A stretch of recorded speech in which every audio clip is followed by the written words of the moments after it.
James Clear is the author of the book Atomic Habits, and he's got a great line. He says, "You don't necessarily rise to the level of your goals, but you will fall to the level of your systems." Now, this statement means that while we can all set ambitious goals and that provides us with direction and motivation, it's the consistent, well-designed systems that we put in place that ultimately determines what gets accomplished. So if you've got some big lofty goals and you want to increase the likelihood that they're going to be achieved, we need to have the right systems in place to support those targets. Let's have a discussion about it.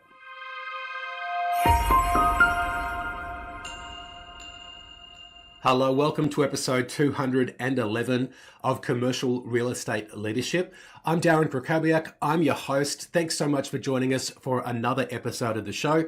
We're here to help commercial real estate principals to get the right people on their team, serving ideal clients inside a business that just works.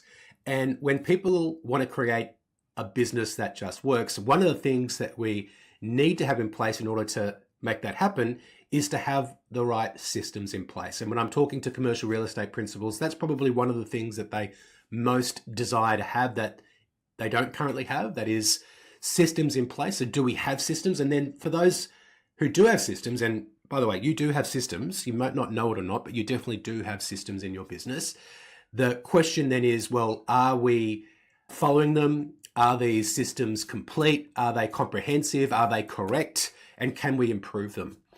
Now, in our recent episodes, I've shared a number of systems with you that are designed to help you get the right people on your team. So we shared the upgrading your recruitment, your hiring process. And I've also shared some ideas on how you can serve ideal clients through some of the client acquisition systems that we talked about in that series of episodes, where we, for example, rolled out the Prospecting Power Hour and various referral systems. So I've created some processes and systems for you over those past 6 episodes, 3 episodes where we were focused on recruitment and 3 episodes where we were focused on client acquisition, right? And if you want to grab those systems, the Upgrade Your Hiring process is available at cresuccess.co/recruitment, and the Prospecting Power Hour playbook is available at cresuccess.co/power. And you can have a look through those and you'll see that they're not terribly complicated because a system doesn't need to be complicated. A system can be as simple as a checklist. It might be as detailed as SOPs, standard operating procedures. It could be a screen recording of you doing something while explaining what you're doing. That could become a system. And it can also be embedded within the software that you used. So your software is the system, right? So your PM software determines the system that you have for delivering PM services, for invoicing, for managing maintenance. Same with your CRM. Your CRM provides you with a system for managing pipeline. Now, systems, I believe, need to be documented, simplified, and followed. Okay, so for a system to actually be a process that is leveraged by the business, it needs to be documented. So we need to have got it out of somebody's head and actually written down somewhere so other people can use that information and it can be sourced without actually having to speak to the person with the current responsibility for that task. So if someone is away, out sick, on holidays, and someone else needs to run with that, we need to have documented what it is that that person's doing. So that's the first step to a system or a process actually being in place correctly. So we need it to be documented. We need it to be simplified, okay? So when it comes to being simplified, we just want someone with a reasonable level of skill and knowledge about the business to be able to understand and follow the process. And the last thing is that systems need to be followed, right? So systems and processes need to be practiced. Otherwise, they're not much use, right? We've got to follow them to minimize errors, to ensure service delivery standards, and to provide a level of consistency. Now, some of the things that you may think are obvious or just common sense would fall into the category of things that should be systems. So just because something seems like obvious, you might say, well, we don't need to actually create a system or a process around that. Well, just remember that two people's concepts of common sense can be quite different. And even if we all agree on what common sense is, common sense is not common practice. So we can ensure against that by creating a system for how everyday things get done in the business. And an additional bonus, I think, for having systems is that your systems can become your marketing. So you can demonstrate the level of detail and care that you take with the marketing and selling or leasing of property through your systems. You can show prospective clients the systems that you have, and that becomes part of your marketing. That becomes part of the value proposition that you're offering to prospective clients.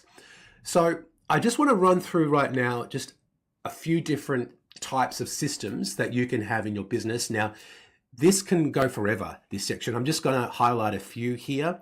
And these are all things that you would be doing currently.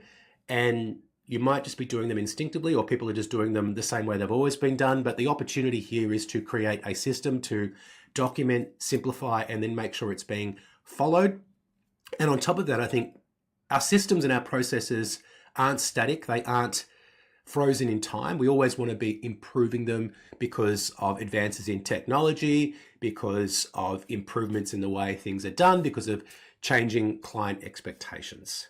So let's go through this list and see what comes up. The first one I've got is systems to take care of your existing customers, right? So how do we deliver annual property management statements, for example? I had an experience with my property manager who manages residential property that they changed brands halfway through the year and they sent out 2 different income statements. And then I sent all my income statements to my accountant, and I didn't know that only half of the revenue was shown on the income statement because they gave me 2 different statements, and I just looked for one out of my email and then send that across to the accountant.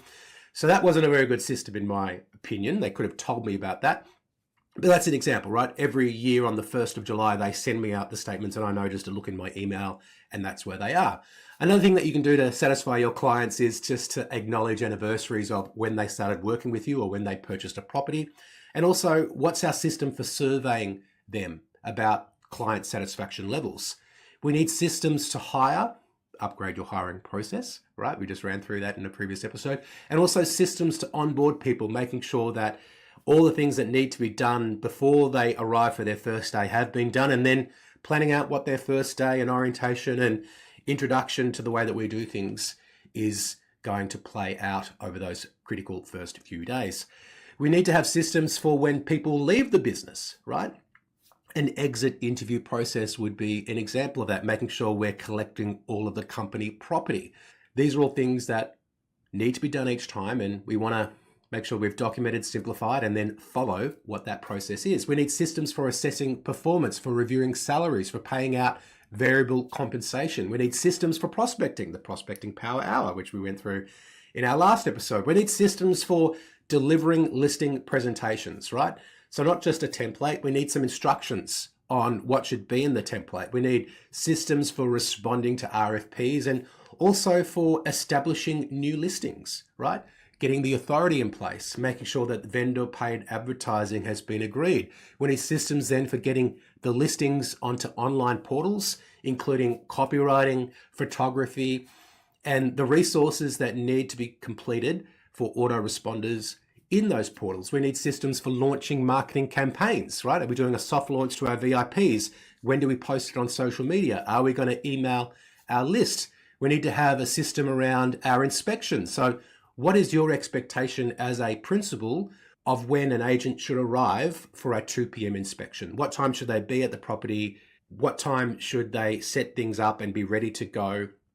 I think this is the one thing that keeps a lot of leaders doing things themselves because they don't believe that somebody else is going to do it as well as or to the same standard as they would.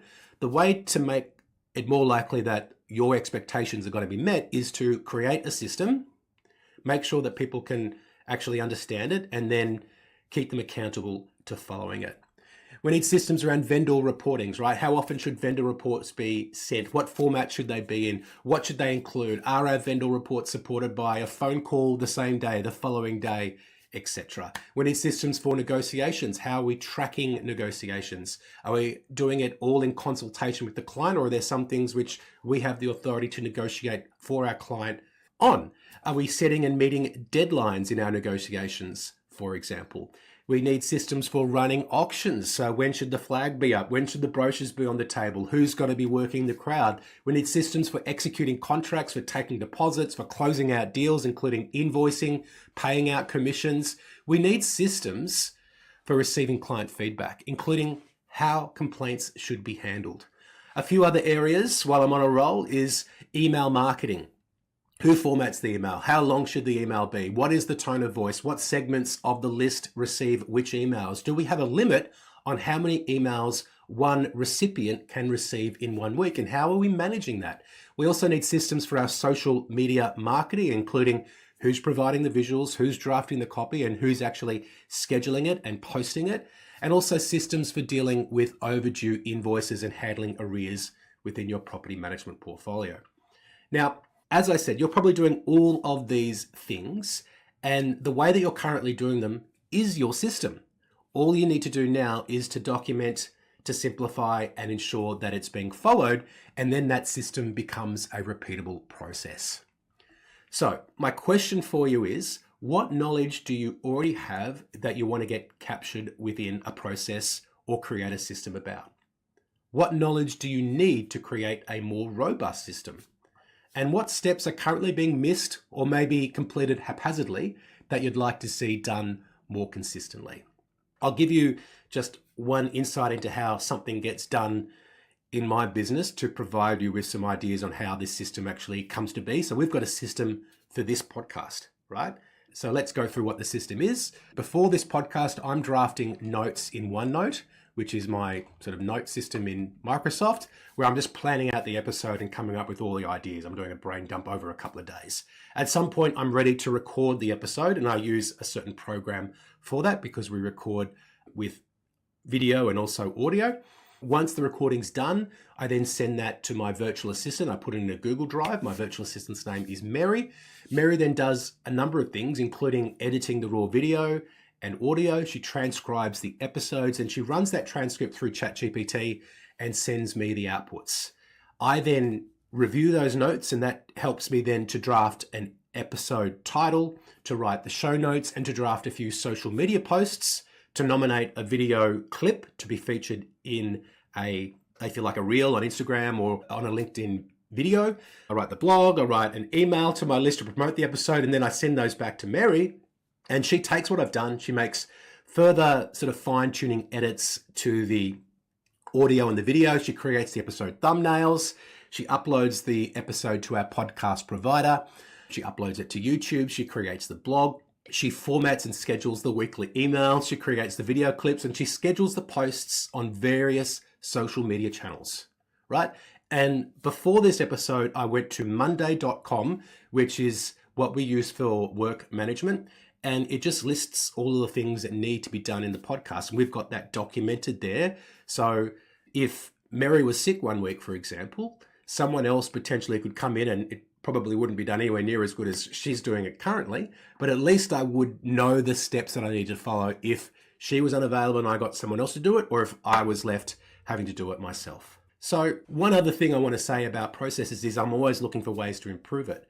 So I've just started to engage a copywriter who's going to help me with the stage of the process where I mentioned, like where I'm deciding on the episode title, where I'm writing the blogs and the emails and the social media posts. I've decided that I want to maybe outsource that and get a professional copywriter to do it. So we'll start to do that soon. And because I understand the process, because I understand the time that's involved, along with the value of my time, I was able to make a more informed decision about whether this copywriter could do the task, and also whether what they were proposing represented value for me. So look, that is a little bit about systems. As you probably have noticed, we did 3 episodes on recruitment. We did 3 episodes on client acquisition. We're going to do 3 episodes on systems. That's the first one, just to introduce the topic to you. Make sure you come and join us for our next couple of episodes where we're going to dig deeper into the topic of installing systems in your business. That is our episode for today. Thank you so much for listening. I will speak to you soon.